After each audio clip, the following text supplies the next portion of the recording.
Selanjutnya, salah satu metode construct validity adalah dengan validitas faktorial atau yang biasa disebut dengan analisis faktor. Analisis faktor ini merupakan sekumpulan prosedur matematik yang kompleks yang digunakan untuk menganalisis ada tidaknya saling hubungan antar variabel-variabel dan menjelaskan saling hubungan tersebut dalam bentuk kelompok variabel yang terbatas yang disebut dengan faktor. Jadi, item-item dalam tes yang saling berhubungan dan membentuk bagian dari konstruk itu dikelompokkan bersama sehingga disebut sebagai faktor. Validitas faktorial atau analisis faktor itu terdapat dua metode atau cara estimasi validitas konstruk dengan analisis faktor. Itu ada yang namanya EFA atau Exploratory Factor Analysis dan CFA Confirmatory Factor Analysis. EFA sendiri itu adalah prosedur pengembangan tes dalam mengenali dan mengidentifikasi berbagai faktor yang membentuk konstruk. Contohnya kalau di dalam slide ini adalah menemukan teori baru yang akan disusun menjadi alat ukur. Misal, kita ingin mencari tahu apakah di Indonesia itu ada jenis IQ baru selain dari teori IQ yang terbaru yang dijelaskan oleh Gardner, yaitu kecerdasan majemuk.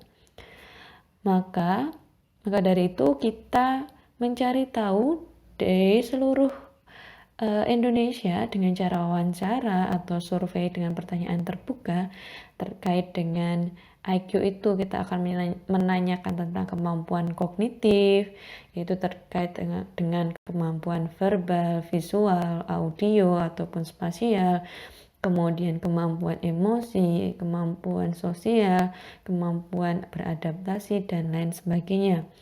Dari sana kita akan menemukan banyak hal yang mungkin tidak sesuai atau tidak sama dengan teori kecerdasan majemuk yang dipaparkan oleh Gardner.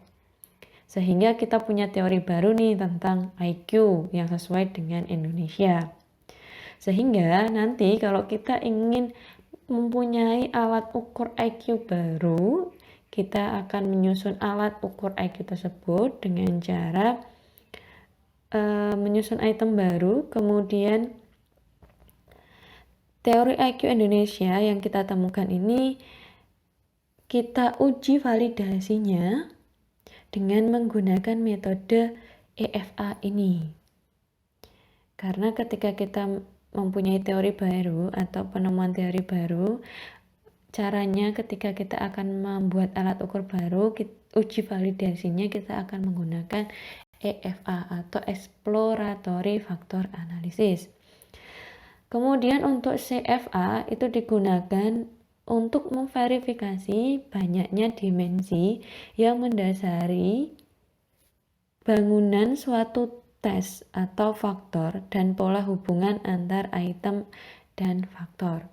Nah, CFA ini biasanya digunakan ketika kita telah memiliki alat ukur baru, kemudian kita konfirmasi kembali apakah memang benar alat ukur baru ini sudah mencerminkan teori yang ada, seperti itu. Kemudian kita akan masuk pada correlation related validity atau validitas berdasarkan kriteria. Itu merupakan estimasi validitas dengan menggunakan kriteria eksternal yang relevan dengan variabel ukur atau yang relevan dengan tujuan ukur kita. Apa itu kriteria eksternal? Kriteria eksternal ini adalah alat ukur yang paralel dengan alat ukur yang sedang kita uji atau skor yang relevan dengan alat ukur yang sedang kita uji. Validitas kriteria merupakan korelasi antara skor tes sebagai prediktor dengan distribusi skor dari suatu kriteria yang relevan. Terdapat dua jenis validitas kriteria, yaitu predictive validity atau validitas prediktif dan validitas kongruen. Validitas prediktif. Validitas yang digunakan ketika alat tes atau alat ukur itu dirancang untuk memprediksi performa atau kinerja di masa depan. Maka, tes harus memiliki fungsi prediksi dan harus divalidasi oleh skor kriteria yang relevan. Skor kriteria yang relevan adalah skor performa atau kinerja itu sendiri, sehingga prosedur validitas prediktif tidak dapat dilakukan ketika skor performa itu belum ada. Validitas prediktif ini biasanya digunakan pada seleksi masuk perguruan tinggi ataupun seleksi masuk pada karyawan baru. Contohnya, dalam seleksi masuk perguruan tinggi, nilai tes seleksi masuk perguruan tinggi ini dijadikan sebagai skor prediktor atau prediktor yang akan divalidasi terhadap keberhasilan belajar. Keberhasilan belajar di perguruan tinggi ini dapat dilihat dari indeks prestasi atau IP. Sehingga validitas prediktif ini baru bisa dihitung ketika nilai masuk perguruan tinggi itu dikorelasikan dengan IP mahasiswa.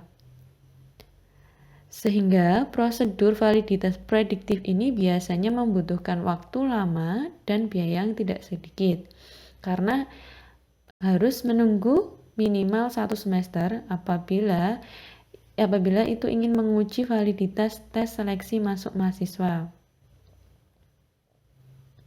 Karena kita harus menunggu dulu skor kriterianya, yaitu berupa IP dari mahasiswa itu sendiri.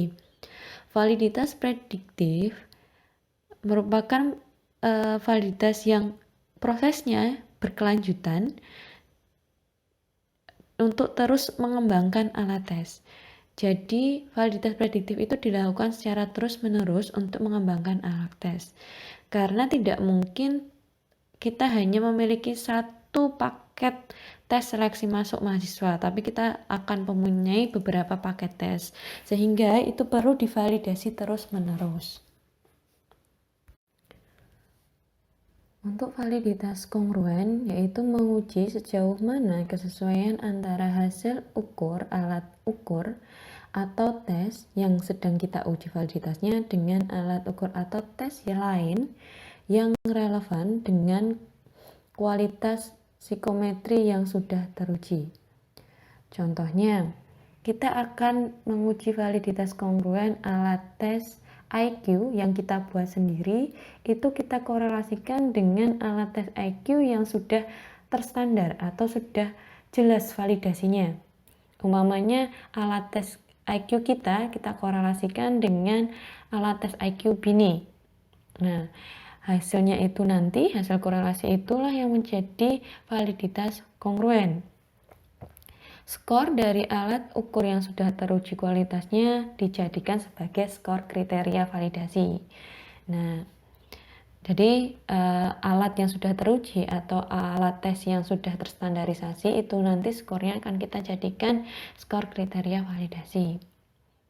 Skor tes dan skor kriteria itu diperoleh dalam waktu yang sama.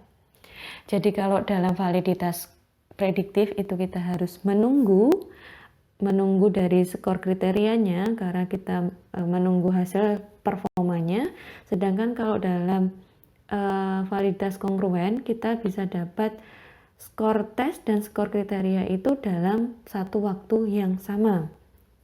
Masalah yang biasanya ditemui adalah menemukan kriteria validitas yang tepat. Kenapa seperti itu?